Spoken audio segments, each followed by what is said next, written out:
Mr. Mermagen, you are Councillor of the South Somerset District in the United Kingdom, and as a member of the Congress of Local and Regional Authorities, you have been observing local and regional elections in different councils of your member states since a couple of years, I have to say. How can you benefit from this experience in respect of your work in your own constituency? Yes, actually you've slightly underestimated the length of time. I've been doing election observation for the Council of Europe, for the Congress, now for best part of 4 years, and in that time I've covered elections in 7 or 8 different countries. To answer your question, I of course am an elected member of a district council in my own country, in the United Kingdom, so I'm very familiar with the mechanics of elections and standing as a candidate myself in elections.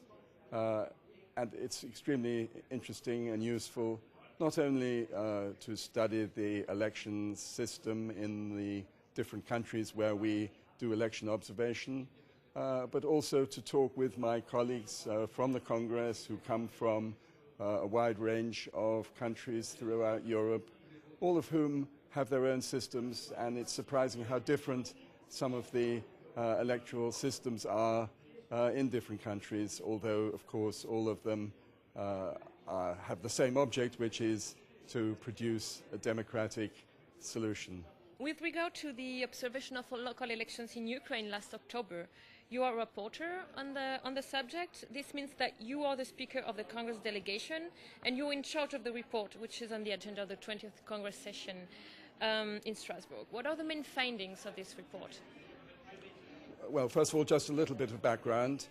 We were able to cover a large part of the Ukraine with our teams, helped by the fact that there were in fact no elections in the capital city of Kiev, which made it easier to send people more into the outlying parts of the country. The election was conducted in a very peaceful and orderly manner. We didn't detect any major incidents of trouble during the election. The conduct of the election, from that point of view, we had very little to criticize. Where we did find problems was in the implementation of the electoral law, which had been changed literally a couple of months before the election, and a new law had been implemented which introduced a complicated system of registration, introduced new local election commissions, which required only a small majority to make a decision. This resulted in, first of all, a large number of candidates, long and complicated ballot papers, and that caused obviously some congestion in the polling stations, many of which, or in fact nearly all of which that we observed, were not suitable for people with any kind of disability, which is obviously a problem. Do you think that this election meets the standards that you expected?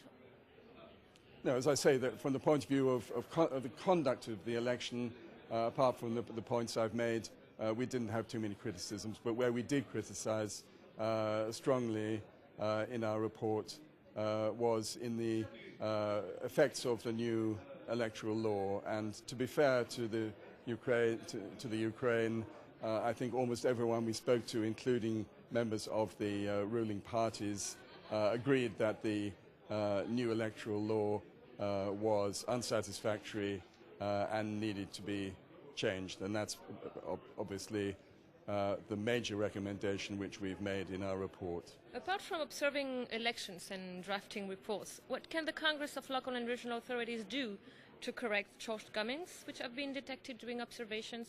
Yes, I think this is something where perhaps the Congress has not been all that good in the past in following up on election observation reports and in linking them with monitoring visits.